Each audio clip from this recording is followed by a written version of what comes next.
Mental health is a life sentence without parole.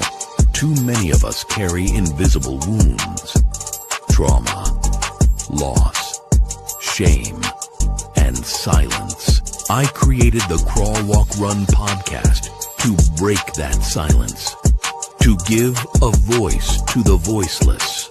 This is not just a show. It is a platform, a place where authors, veterans, artists, survivors, and everyday people can share their truth without fear of judgment. We crawl through the darkness.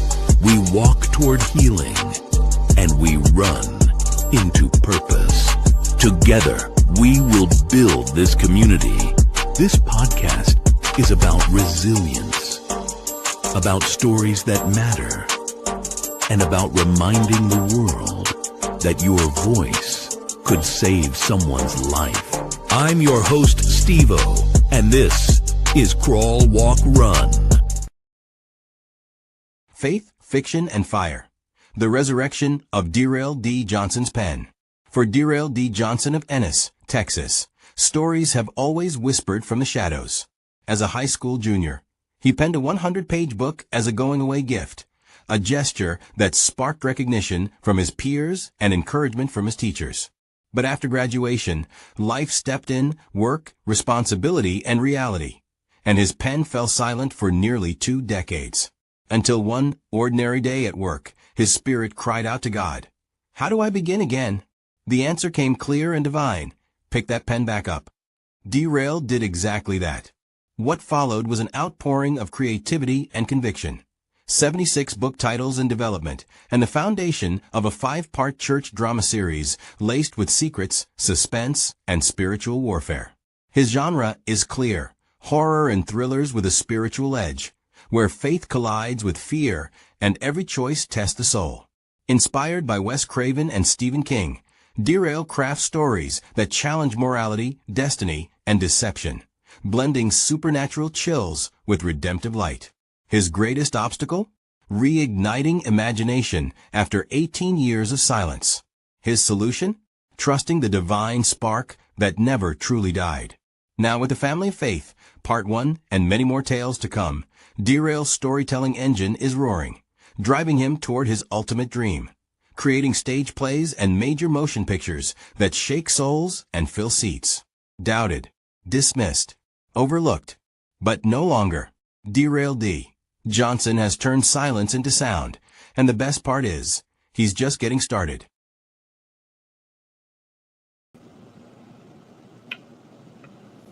Yo, I'm Steve-O, and this is Crawl, Walk, Run podcast, Season 2, Episode 3, and this is the deep dive with Derail Johnson. And let's get him in here. I can't wait to get him in here.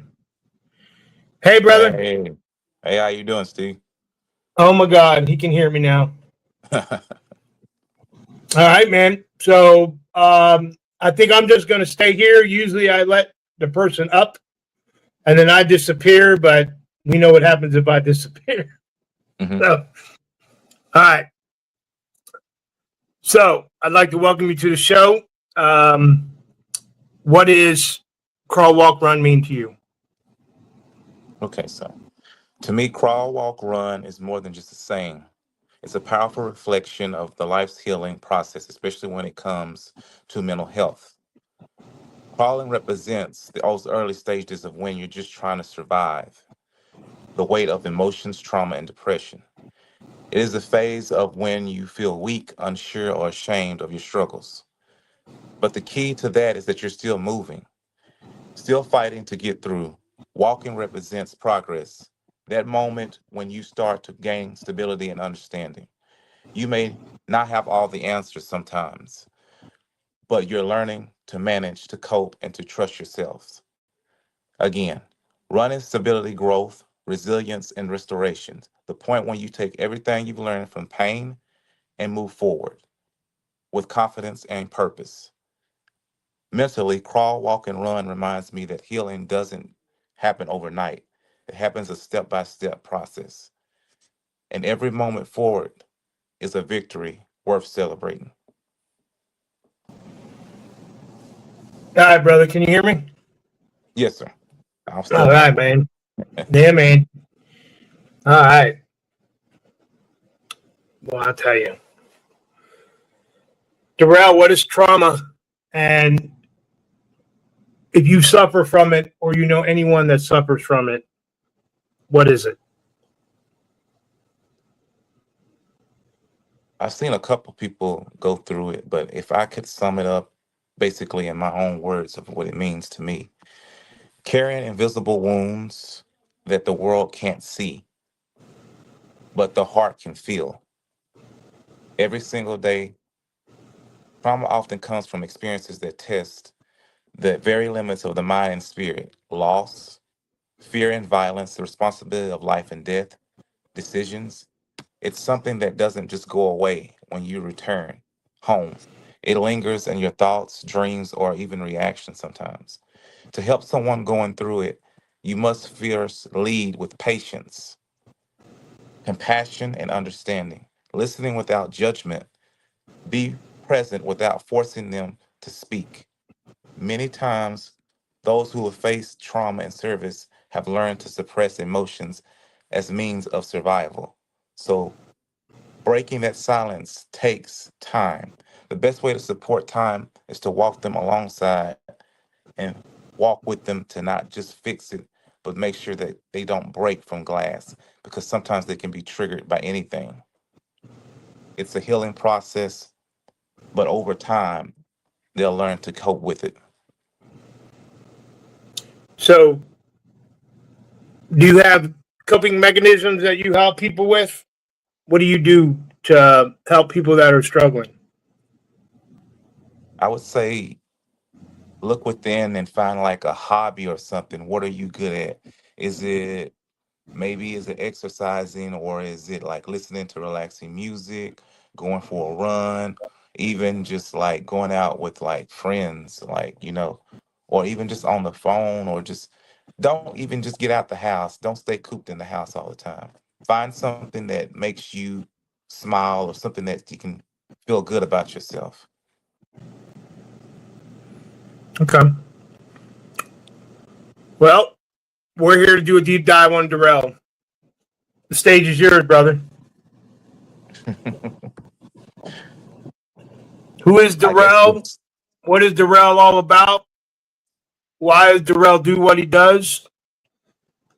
It's all on you, man. The bright lights are on you, brother. Well, I like to spotlight this gentleman I'm talking to right now, Steve O, an accomplished, established author, award-winning author. He's also went through the military and has experience with that. When I first got into wanting to be an author, it's a big world and a big pond. And I looked and said, what can I do to stand out, or what can I do to be, I guess, kind of different from each and every other author? But we all are the same and unique in many ways. But that comes into when I studied Wes Craven, Stephen King, and James Wan, all those horror writers. For me, listening and watching horror, it's just the mystique of being able for them to pull you in to the mystery of being scared. What can I do to produce material that it can make people jump scare? I don't necessarily create films right now, but in my books, when I create them, I always look to see what can I make or what can I write that can be just as scary as those films. So I've come up with a different couple of titles here and there that you've seen and shared maybe on Facebook. There's one that's called, I think, a Lakeview House. That's kind of a mystery. I'm kind of saving it for 2026. But more of the more established books is The Family of Faith. That's a 5-part series that I'm working on. It's kind of centered around a church family that's called the Crawfords. And when I wrote this story, I wanted to say, peel back a curtain kind of in a way of what goes on in a church. Like, I said, what can I do to not make it all churchy, but also make it like a drama mystery type feel? So I said, I'm going to create these characters titled The Crawford. Let me have a bishop. Let me get a first lady. But they're not going to be common like your everyday church family. It's got to be some drama and mystique to it.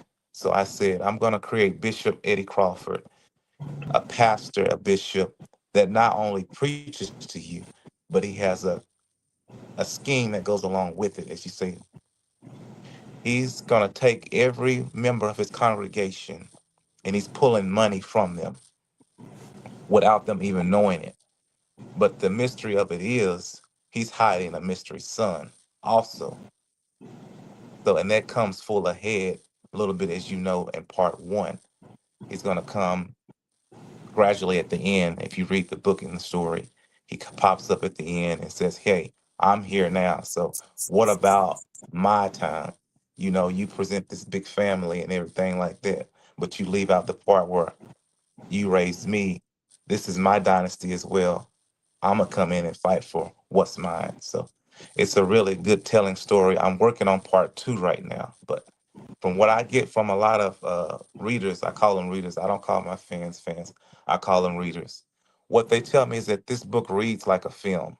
It could be turned into a movie one day or a stage play, but it's just real good. And a lot of people ask me, how did you come up with 76 different book titles? I sit down one day and I just be like, I gotta come up with different things, because I feel like the world that we live in now, you gotta keep constantly moving, and the brain has to keep going. So I'm like, what can I create? How can I keep getting better? How can I keep getting my name out there? So I sit down each and every day to come up with something brand new. As once I say, Nim said, you always have to keep the brain moving. And I don't want to feel like I'm left out or my time is passing. So I always try to come up with something new each and every day, like, to keep my name fresh out there. So, and I also want to pick the brain of sometimes of Steve O. I want to hear what he's got to say, some questions for me too. Ah, okay. You put me on the spot, but let's talk about this other book you got right here. Oh, hallelujah, praise. That book is, I mean, I can say I kind of got choked up a little bit or a little emotional when I came up with this title because if you read I guess the description of it, it's about a single father. He's trying to raise his son, and he was once with his, not gonna say his wife, but I guess his girlfriend, and they were trying to raise a family together, but things didn't work out, so the mom dips out, and so this dad is now raising his son all by himself. But he soon discovers his son has leukemia.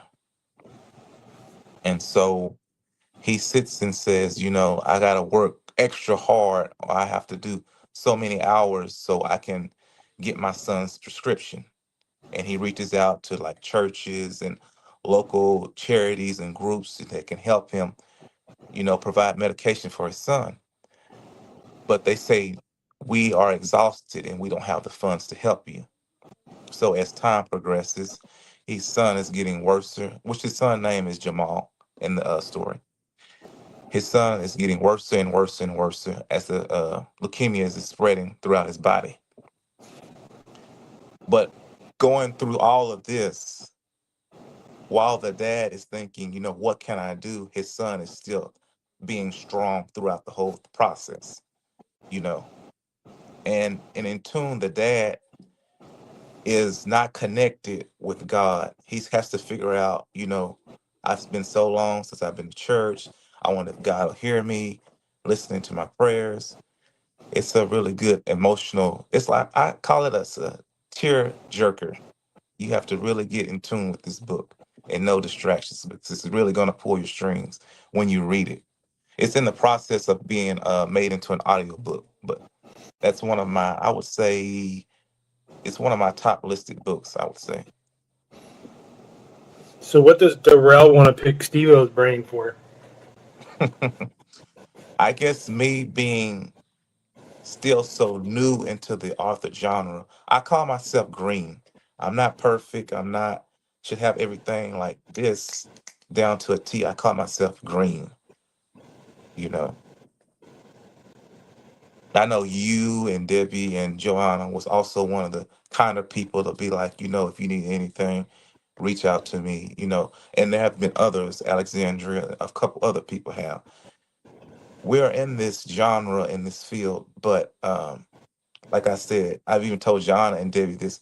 I don't want to step on people's toes, you know.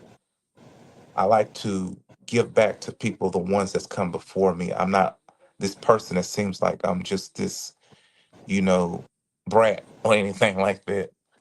But I call myself green. You know, I think interviews. It's not for me perfect. That's why I say I call myself green. Still, I'm still studying how to be a good author. What can I do to be, presented as this great author? You know. You have a buttload of followers, man. So as an author, I always believe that you need to build a platform, man. And you right here, you're building a global platform, man, slowly but surely. Hmm. And eventually your books are going to sell. You have like 8 books on Amazon right now. I saw them tonight. Yes, sir. Uh, can you name them? Of course, there's the Family of Faith. Hallelujah, praise. The Rise book, the first U.S. Mexican president. There's one that's the pumpkin. I don't think what the heck I did. The Yeah, I forgot the pumpkin pumpkin head. one. I'm a Halloween guy, Pumpkin. man. I was going to ask you. I was going to ask you about that. Pumpkin head. Oh man, it's so much. It's so many of them that comes to mind in my head. That's why sometimes when I'm writing these books, I call it divine intervention because I'll be writing a book and then God will tell me that you need to write this, you need to write that, and sometimes it could be like too much crammed in my head. Like I'm getting all these ideas. It's School's Out for the Summer is a book. It's gonna be for 2026. The brothers and the sisters got their own commodity. That's gonna be a double book in February. It's so many things that I'm trying to work on. I got that memoir for my cousin that passed away. I'm trying to create so much. I know sometimes you be like, you posted so much material. That's because I don't Isn't want to that a feel new like book? I'm falling Isn't that a new off. book right there? Isn't that a new book Yes, from 26 dropping right there? this Thanksgiving. That Yeah. photo, the photo in your profile. Yes. Talk about that. My cousin's memoir. She what the heck is that thing called? It's not leukemia. I forgot what her family had. But I call her, she's a pioneer of our family. She's the oldest cousin that we had, and she didn't take no nonsense, always wanted to stand up for what's right, do what's right. We had a lot of good times together. Fondest memory of her is going out bowling. We went out to Logan's restaurants, and she just was the overall good person. She went to the ROTC in Oklahoma. She studied cosmetology. She had a daughter. It's just, I feel her time was just cut short. She was an amazing person. Could have been a professional volleyball player if she wanted to. She's had so many awards and scholarships in volleyball. Just an Oh, overall so amazing person. she's no longer with us. No, she passed in March Oh, 2019. okay. I'm sorry to hear that. Yes, sir. Okay. How do you come I up with just, your titles, man? my book titles, I keep a notepad and sometimes with my phone, and I can just be jotting down book titles. Like like I told you, I feel like I'm gonna be erased if I don't create things. I feel like the world's always moving, and I'm like, if I don't create so many titles, I'm gonna be erased and people an afterthought. So it's like I have to keep myself busy creating always fresh new material. And I may not even we do this thing as be authors, but I'm not doing it to be rich and famous. I want to do it to help inspire somebody. You know, sometimes he writes horror, but also sometimes he can write an inspiring book like faith or something to do with inspiration, like godly. I got one that's called the God's Three Angels. That's a touching story. That's about three angels are visiting. I think I wrote about five different individuals in the story, and they go through all these type of sicknesses and diseases, and they cry out to God, saying, "What happened? Why me? Why did you burden this on me?" And these three angels visit them and say, "If you could go back in time and reverse what happened to you, what would you do different?" So I'm kind of using that story as like a redemption story for some of these characters. You know, you made a bad choice in the beginning. Now you have a chance to go back and relive it. So that's one of my stories I'm saving also for 2026, The Lord's Three Angels. You know, I'm a retired author now, and I'm an advocate for Unfortunately. authors. So I'm going to just tell you that, you know, I created Crawl, Walk, Run. I always talk about crawl, walk, run. It means coach, teach, and mentor. Yes, And I sir. believe, like, I haven't given up as an author. I just think that I don't have it in me no more to produce. Now, I do audio monologues, and Hmm. I make videos out of those and post those if you are not seeing what I'm doing on Facebook. So I've Oh, sent yeah. you a couple of those. So those Yes. people that are talking, I did a monologue, but I have AI talking about them. So, Hmm. but I believe you are basically in your crawl phase. And eventually you're going to start walking when you start doing podcasts and open engagements. To me, when I look at your books, your genre is like religious. Hmm. You're more religious. You say horror. I'm waiting for those to drop. I did not. All I did is saw the cover and laughed at it because it had the pumpkin on it. I'm a Halloween guy, and I think you and I conversed a little bit. And I'm going to get into this now because you're a horror guy. Hmm. I'm a horror guy. So, what's your favorite horror movie, man? At the top of the list is Scream. Me and Scream have a common bond. Really? It happens to Okay. fall, and I noticed till I researched it. The first one was made in 1996, but it also happens to fall on my birthday, December 20th. But I was born in a different year. I was born in 1989. It was made in 1996. The first time I seen it, I was like, wow, I love this movie. Aren't they bringing that woman back in Seven?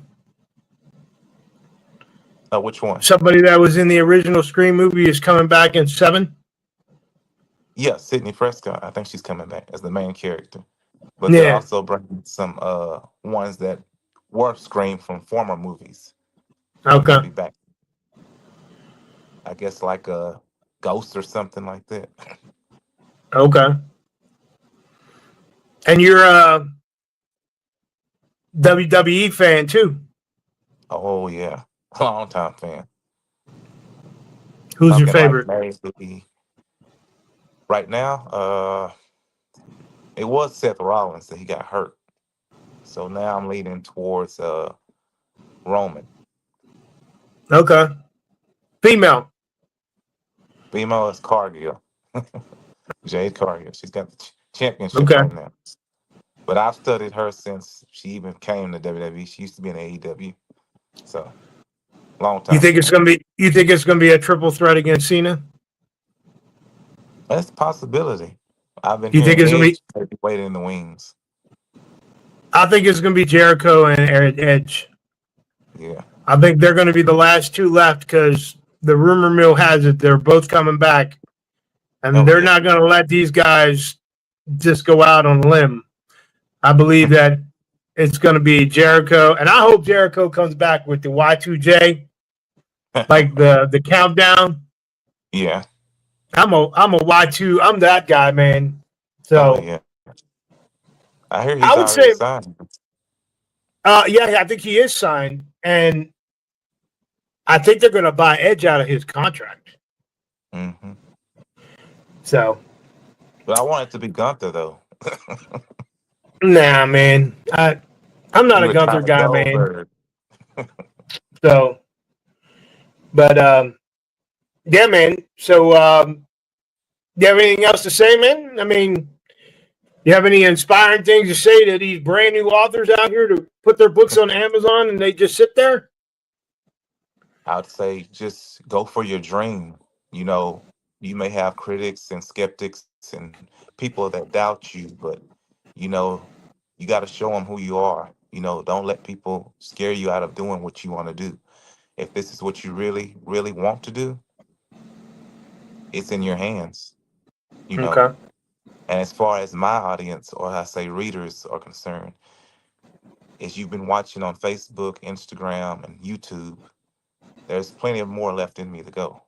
This is just, I feel like I'm reaching the tippy iceberg. And like I said, in most of my like videos or you see, I'm just getting started. Yeah, there's a Okay. lot left to go. And the Family of Faith 1 was just the starting point. As you see in part 2, the fire's finna rise and it's finna get really, really intense. I call that book that's my baby. So I'll be really hands on with when I'm writing That's your this book. platform. Oh That's your yes, platform book. yes sir. Okay. So let's talk about these. That award that came from my high school when they found out that I was writing that book.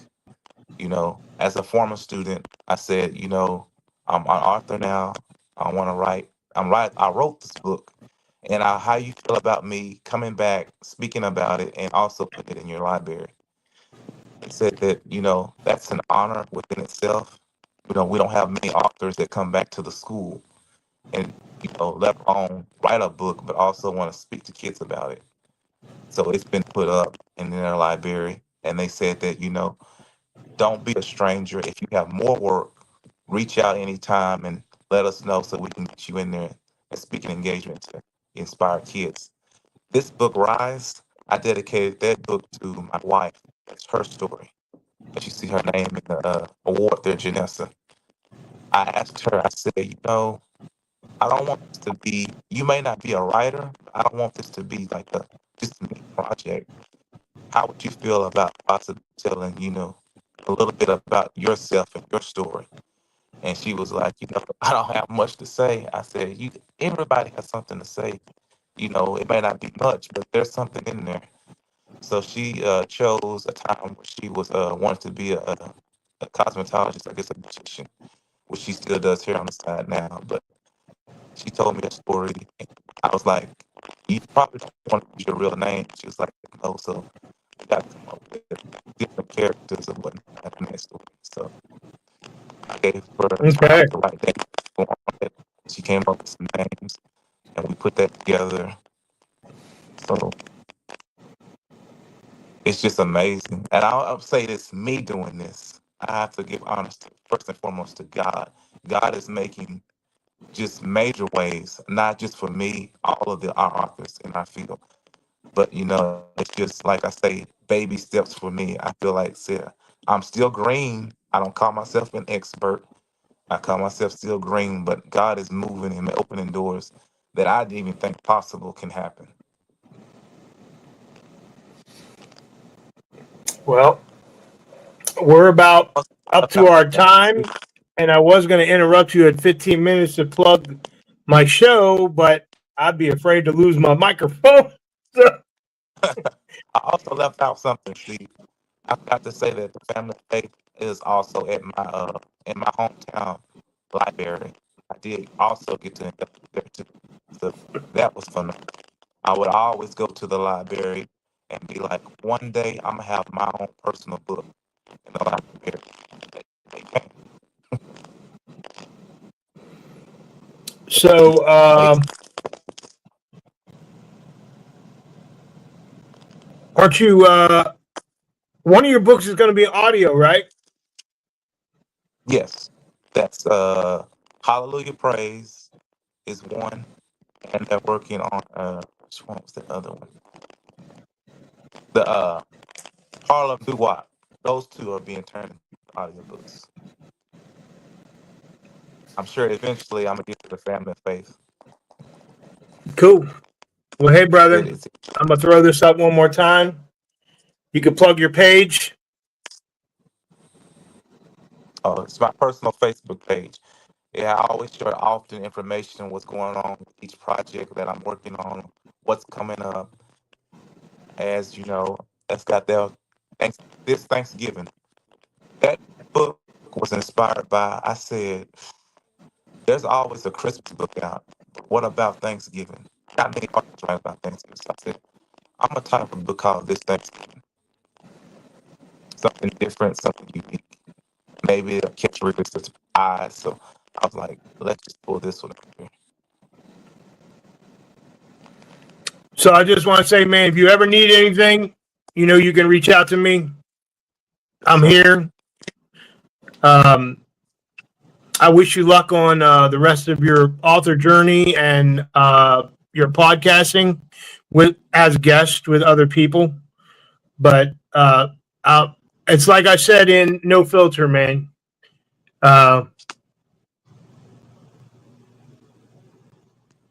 Noah built the ark, and one of my chapters in it, if you build it, they will come. Yes, sir. I think you know what I'm talking about. Yes, sir.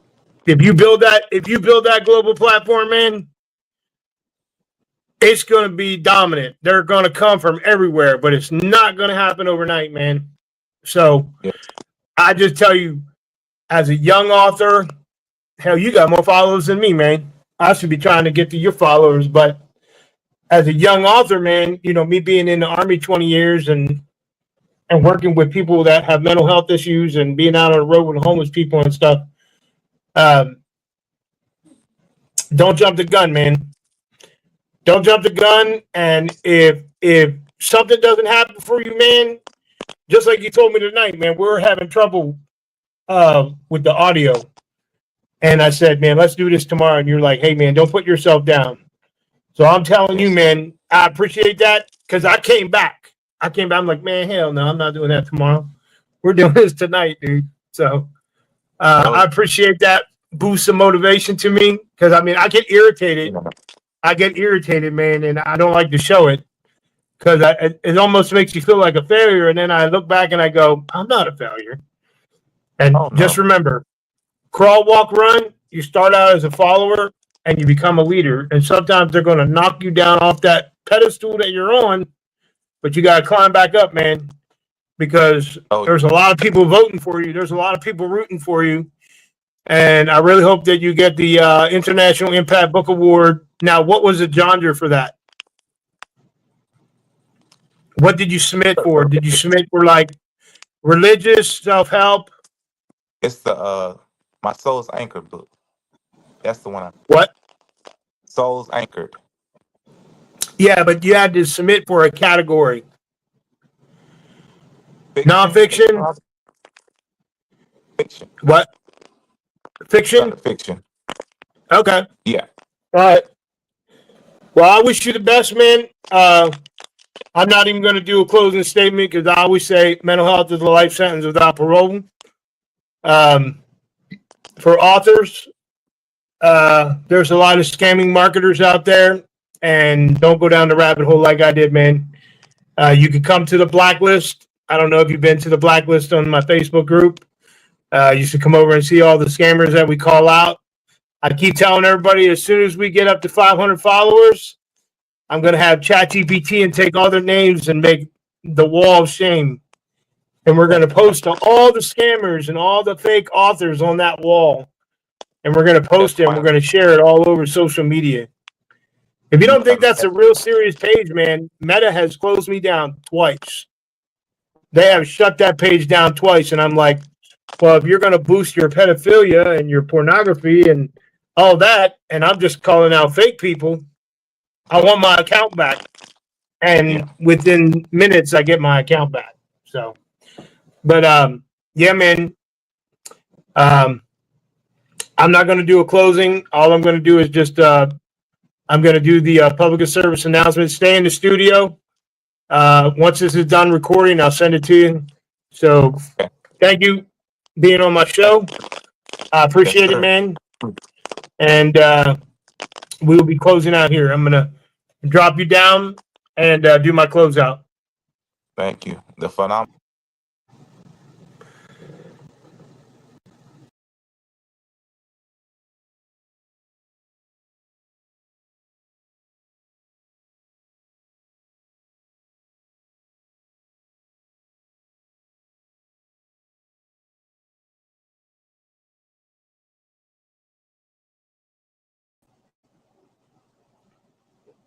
Technical difficulties again.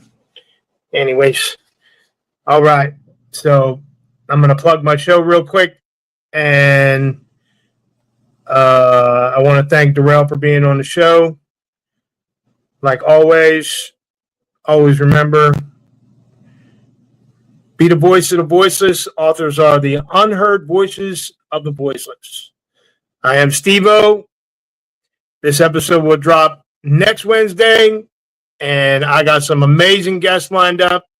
And I definitely have to fix this stuff when I start getting CEOs up on here, because they're not going to have that stuff. So, love, peace, and joy. I'm out.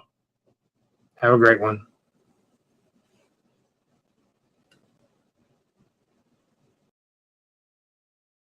Crawl, Walk, Run podcast. I'm William A. Stevens Jr., better known as Steve-O, retired Sergeant First Class, founder of 1821 Productions, and now the host of Crawl, Walk, Run podcast, where leadership, resilience, and real talk meet. I'm a 5-time award-winning author, a veteran, and a mental health advocate who's lived through the battles that come after service, the ones you can't see. Through my reflection series, The Mirror, Black Edition, The Broken Mirror, and No Filter, I've given a voice to the voiceless and shown that even in darkness, light still speaks. Now, through the Crawl, Walk, Run podcast, I'm taking that same message to the mic, connected with veteran creators and leaders who crawl through pain, walk through purpose, and learn to run towards something greater. This isn't just a show, it's a movement. I'm not here to impress people. I'm here to impact them, because I've lived it, the trauma, the transition, the fight to rebuild, and I'm still standing, still speaking, still giving a voice to those who can't. I'm Steve-O, host of the Crawl, Walk, Run podcast, voice of the voiceless, speaking head fire. Crawl, Walk, Run has been brought to you by 1821 Productions, voice of the voiceless. If you have a story, please reach out. We are the voice of the unheard. Till next time.